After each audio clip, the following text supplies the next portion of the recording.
Hello friends, welcome to Art of Samayal. இந்த வீடியோவை like பண்ணுங்க, ஷேர் பண்ணுங்க, சப்ஸ்கிரைப் பண்ணுங்க, அந்த பெல் பட்டன் அமுத்துங்க. ஹலோ ஃப்ரெண்ட்ஸ், இன்னைக்கு நம்ம செய்ய போகிறது இஞ்சி மிட்டாய். இஞ்சி பர்ஃபின்னு சொல்லுவாங்க, இஞ்சி மரப்பான்னுவாங்க. இந்த இஞ்சி மிட்டாய் வந்து நம்ம பஸ்ஸில் ட்ராவல் பண்ணுற டைமு பஸ் ஸ்டாண்ட்லாம் இது பேக்கெட் போட்டு கொண்டு வந்து விற்பாங்க. அப்புறம் நம்ம ஸ்கூல் படிக்கிற டைமு பார்த்துருப்போம், பெட்டி கடையில எல்லாம் பாட்டிலில் போட்டும் பார்த்துருப்போம். இந்த இஞ்சி மிட்டாய் வந்து சாப்பிட்டு டைஜஷன் ஆகலைன்னா உமிழ்நீர் சுரக்கிறவங்களுக்கு இவங்களுக்கெல்லாம் ரொம்ப நல்லது. அது இல்லாமல் நம்ம டீ போடுறோமா, பிளாக் டீ சாப்பிட்ற டைமு இந்த ஒரு பீஸ் எடுத்து அந்த டீயோட போட்டு சாப்பிட்டா இஞ்சி டீ. இந்த இஞ்சி மிட்டாய் செய்யறது எப்படின்ட்டு இப்ப நம்ம பார்க்கலாம். இப்ப தேவையான பொருட்கள் என்னன்னு பார்க்கலாமா?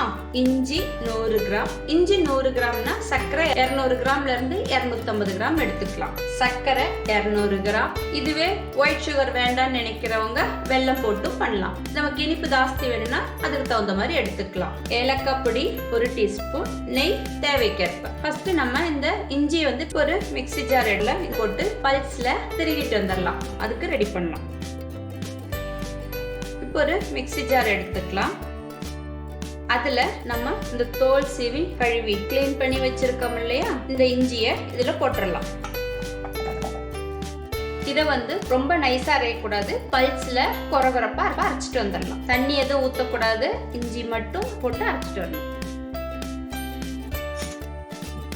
இப்ப நம்ம இந்த இஞ்சியை கொரகொரப்பா அரைச்சிட்டு வந்தாச்சு.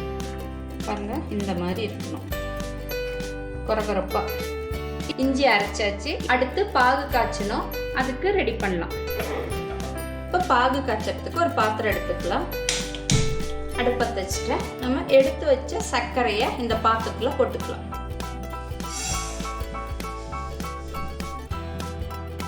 இப்போ இந்த சர்க்கரை கரையத்துக்கு தேவையான அளவு தண்ணி கொஞ்சமா ஊற்றினா போதும்.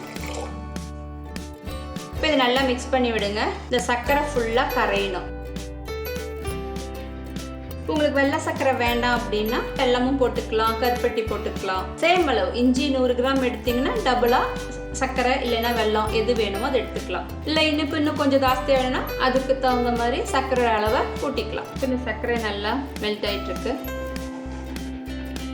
இந்த சர்க்கரை நல்லா கரைஞ்சா போதும், இதுக்கு பதம் ஒன்றும் இல்லை. இப்போ சர்க்கரை நல்லா கரைஞ்சிடுச்சு, கொதிக்க ஆரம்பிச்சிடுச்சு. நம்ம மிக்சியில அரைச்சு வச்சிருக்கோம் இல்லையா, அந்த இஞ்சியை இதுல போட்டுக்கலாம். அடுப்பை சிம் பண்ணிக்கிறேன் ஃபர்ஸ்ட். இப்போ இந்த அரைச்சு வச்ச இஞ்சியை இதுல போட்டுக்கலாம்.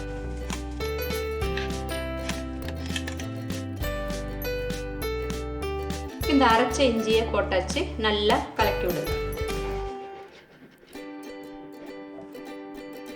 இந்த இஞ்சியை திருக முடிஞ்ச திருகியும் போட்டுக்கலாம். இன்னும் ஈஸியா பண்ணணும்னா மிக்சியில போட்டு எடுத்துடலாம். பல்ஸ்ல 2 சுத்து போதும், ரொம்ப அரைக்க வேண்டாம், தண்ணி ஊற்றக்கூடாது. இது நல்லா கொதி வரட்டும்.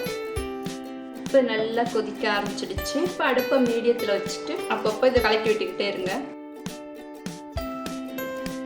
இதை மிக்ஸ் பண்ணி விடுங்க. இந்த சர்க்கரை வந்து பாகு தெரிக்கும், பார்த்து பண்ணுங்க. கரண்டி கொஞ்சம் பெருசாக எடுத்துட்டீங்கன்னா கொஞ்சம் ஈஸியாக இருக்கும். இதுக்கு முன்னாடி நம்ம தேங்காய் பர்ஃபி அப்புறம் பால்கோவா எல்லாம் செஞ்சு காட்டியிருக்கோம். அதே மாதிரி இந்த சர்க்கரையை நல்லா சுண்டுற வரைக்கும் இந்த மாதிரி கலக்கி விட்டுக்கிட்டே இருக்கணும்.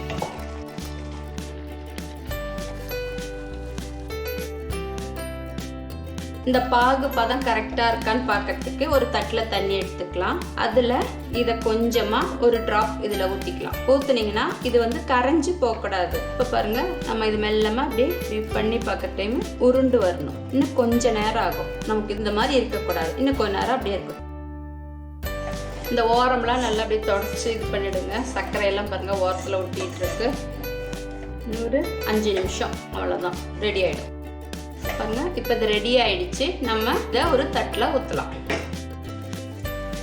இப்போ பாருங்க, நம்ம ஒரு தட்டில் நெய் தடவிக்கலாம். அதில் நம்ம இந்த இஞ்சி பர்ஃபி பண்ணியிருக்கோம் இல்லையா, இதை மெல்லமாக ஊற்றிடலாம். இதை மெல்லமாக இப்படி இது எல்லா சைடும் ஈவனாக ஸ்ப்ரெட் பண்ணி விடுங்க. இப்போ இது அப்படியே ஆறுனதுக்கப்புறம் நம்ம பீஸ் போடலாம். இப்போ இது கொஞ்சம் ஆறிடுச்சு, நம்ம இது பீஸ் போட்டுக்கலாம். ரொம்ப ஆறிடுச்சுன்னா பீஸ் போட முடியாது, உடஞ்சி வரும். இப்போ நம்ம சின்ன சின்னதாக பீஸ் போட்டுக்கலாம். கத்தியில் வந்து லைட்டாக நெய் தடவிக்கோங்க, அப்போ தான் ஈஸியாக இருக்கும். இப்போ இது ஃபுல்லாக நம்ம கட் பண்ணியாச்சு. இன்னும் நல்லா ஆறட்டும். ஆறுனதுக்கப்புறம் நம்ம இதை ஒரு பிளேட்டில் மாற்றிக்கலாம். இப்போ நம்மளோட இஞ்சி பர்ஃபி நல்லா ஆறிடுச்சு. இதை ஒரு பிளேட்டில் மாற்றலாம். ஒரு பிளேட் எடுத்து அதை அப்படியே கமுக்கலாம். நம்ம வேறு பிளேட்டுக்கு மாற்றியாச்சு. இதை பீஸாக கட் பண்ணிடலாம்.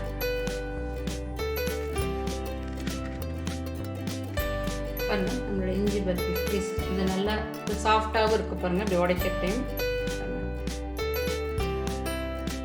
இவ்வளோதான், ஈஸியாக வீட்டில் செய்யக்கூடியது. இப்போ நம்மளோட இஞ்சி மரப்பா ரெடி. இது வந்து சிம்பிளான ரெசிபி, உடம்புக்கும் நல்லது. நம்ம வெளியே வாங்கினதோட வீட்டில் செஞ்சு ஒரு ஏர்டைட் பாக்ஸில் எடுத்து வச்சிட்டிங்கன்னா எப்படியும் 1 மாதம் வரைக்கும் நல்லாயிருக்கும்.